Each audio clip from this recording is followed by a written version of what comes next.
Olá, queridas pessoas! Para você que ainda não me conhece, meu nome é Benito Ribeiro, eu sou terapeuta e sou professor de constelação familiar sistêmica. E este é o meu canal do YouTube. Se você ainda não me segue, se inscreve aqui antes no canal do YouTube, mas também me acompanha lá no meu Instagram, benito.a.j.ribeiro. Lá tem alguns conteúdos que não vêm aqui pro YouTube, e aqui no YouTube tem alguns conteúdos que não aparecem lá no Instagram, como este vídeo, que é uma série de vídeos que eu estou fazendo falando terapeuticamente da série This Is Us, tá? Hoje é o dia de a gente falar do terceiro episódio. Se você ainda não assistiu os outros dois, tem aqui no meu canal os outros dois episódios, tá? Mas então, eu tenho aqui uma série de anotações que eu fiz assistindo, não sei se dá para ver direito, mas de coisas que eu queria trazer para vocês, de observações desta série, tá?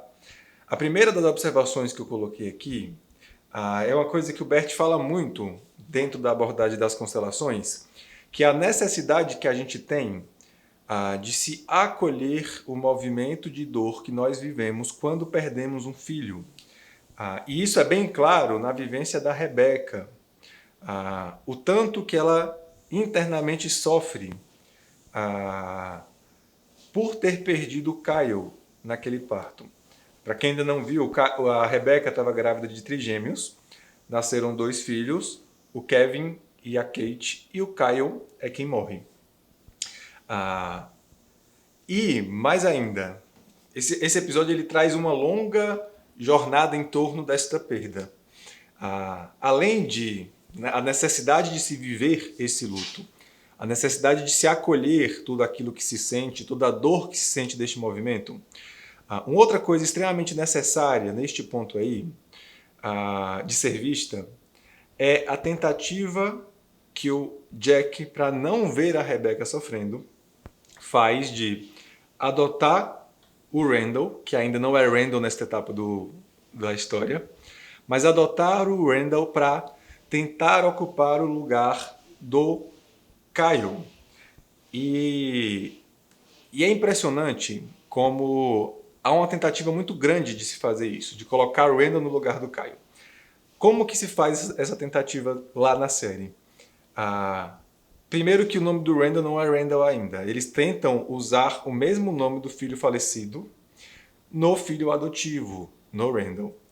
E aí já está um ponto muito importante e que é preciso ser visto. Quando a gente faz isso, a gente desconsidera este filho que morreu. E a gente não inclui ele, pois a gente está tentando colocar um outro no lugar dele. É importantíssimo se acolher esta criança que não nasceu e deixar ela com o nome que é dela. Então, o melhor passo seria escolher um outro nome para uma nova criança. E não tentar colocar essa criança no lugar de quem foi morto. E aí o que acontece? Na tentativa de colocar o Randall no lugar do Kyle, eles vivem realmente grandes problemas, ainda quando o Randall é bebê. Ele não quer pegar o peito da Rebecca, ele estranha a Rebecca, e ali a Rebecca percebe o quanto está desconecta daquela criança. Talvez essa desconexão seja tão forte, tão grande, por conta deste movimento de estar tentando colocar aquela criança em um lugar que não é dela. Tá? E aí é que a Rebeca faz um movimento que é um movimento bonito e necessário, que ela já tinha percebido quem era o pai do Randall.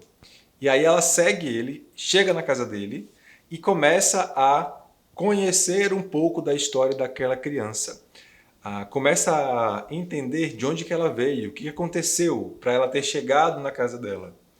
E aí, conversando com o pai biológico do Randall, que a Rebecca recebe um livro, acho que é de poesias, que o William, que é o pai biológico do Randall, dá para ela de presente, para levar para o Randall.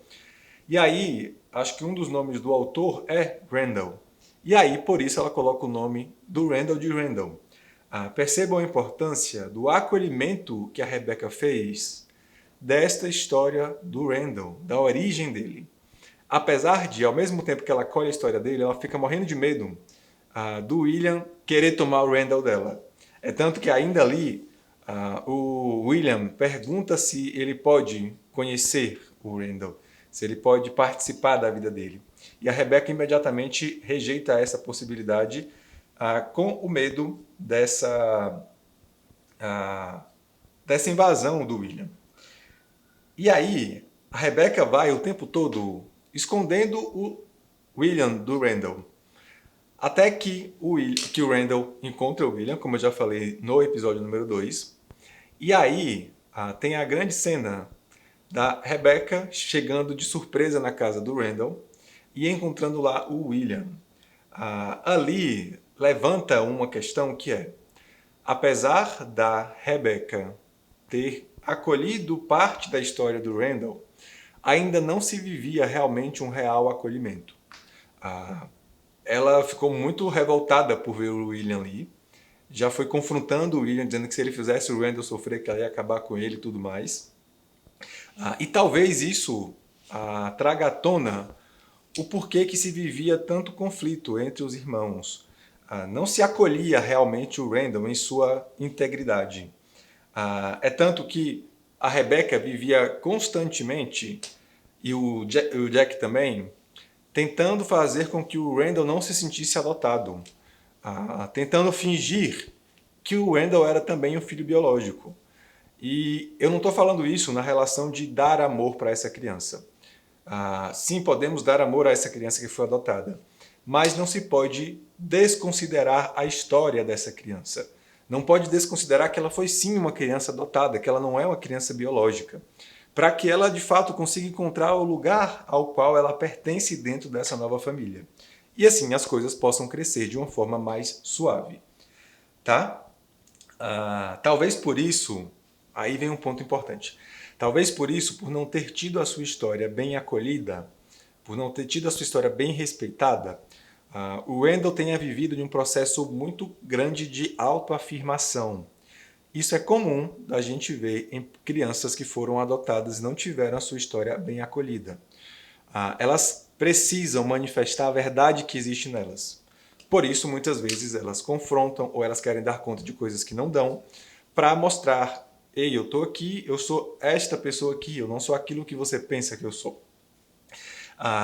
E aí, dá para ver muito o quanto o Randall nunca respeitou hierarquia dentro daquele lugar. O quanto ele quis ser o grandão que dava conta de todo mundo, que resolvia o problema de todo mundo, e por um amor infantil muito grande por aquela família, por querer muito ser aceito, muito ser acolhido. E aquilo causava imensos conflitos principalmente entre ele e o Kevin, que é o filho biológico que sobreviveu. Tá?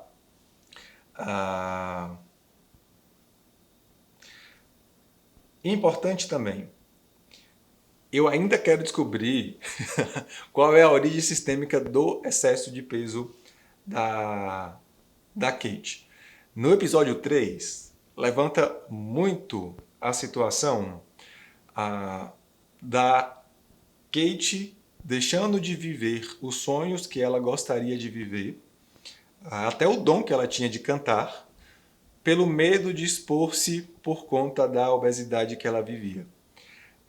É bonito de ver neste episódio o movimento que o Toby, que é o namorado que a Kate encontra, tem de tentar facilitar o movimento para que ela comece a crescer. E aí ele faz uma cena toda bonita de levar ela para um asilo de idosos para que ela faça o primeiro show dela e ela comece a construir de fato a vida dela. A Kate, ela é uma personagem que ainda me intriga. Eu acho que eu preciso entender melhor a Kate, porque ela dá para ver que ela tem potenciais de vida. Dá para ver que ela tem um amor extremo pelo pai que atrapalha ela de avançar. Só que ainda não justifica o que ela está vivendo, porque antes do pai falecer, ela já vivia alguns desses problemas. E aí ela chega talvez na pior parte da história dela, que é quando ela, por não viver a própria vida, começa a viver como coadjuvante da vida do Kevin, o irmão gêmeo dela. E aí é importante trazer uma coisa que eu já gravei um vídeo sobre isso. O quanto há uma ligação realmente muito forte entre esses irmãos gêmeos. Mas, assim como eu falei no vídeo, é preciso que esses irmãos gêmeos tenham a consciência de que, apesar deles terem muita proximidade, apesar deles terem nascido juntos, apesar de ter sim uma conexão muito forte, cada um precisa viver a própria vida. Cada um precisa criar o seu próprio caminho. E não fazer como a Kate, que estava lá vivendo praticamente a vida do Kevin. Até que, para sorte da Kate, o Kevin percebe o quão destrutivo estava sendo isso para ela. Eu acho que isso ainda no capítulo 2, né? E aí ele demite a Kate e a Kate começa de fato a viver a vida dela. E aí, esse episódio acaba voltando para a história do Randall em uma cena que para mim é muito significativa. Do Randall começando a se abrir e de fato conseguindo amamentar na Rebecca, depois de ter a sua história acolhida. Depois que a Rebecca foi lá, conheceu a história dele, minimamente acolhida, né? Porque não acolheu completamente.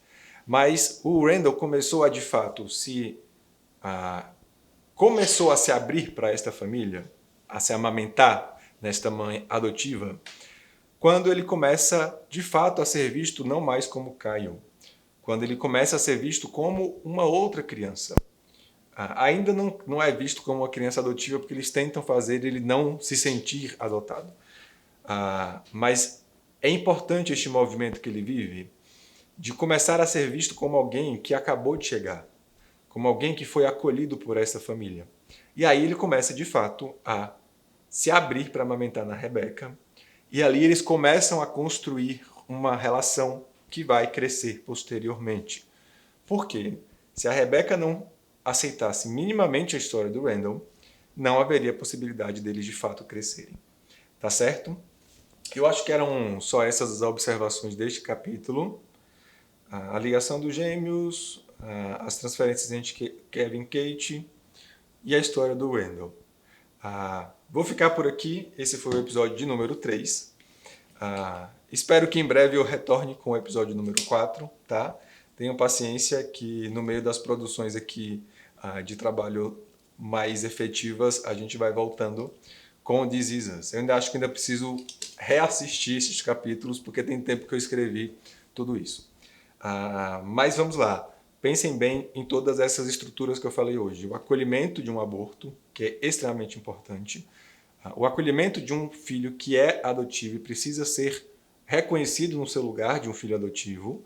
Isso não quer dizer que não vamos dar amor, tá? Mas é reconhecer que tem um lugar para ele. As transferências entre esses gêmeos, que pode acontecer entre irmãos que não são gêmeos e que começam um a viver a vida do outro, e que pode acontecer em outras relações, onde pessoas insistem em viver vidas que não são delas. E o principal da história do Randall com a Rebecca.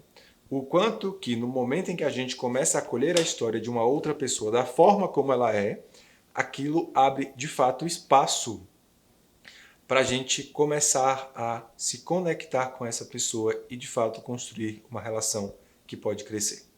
Tá certo? Eu fico por aqui, espero vocês num próximo vídeo e até mais. Fui!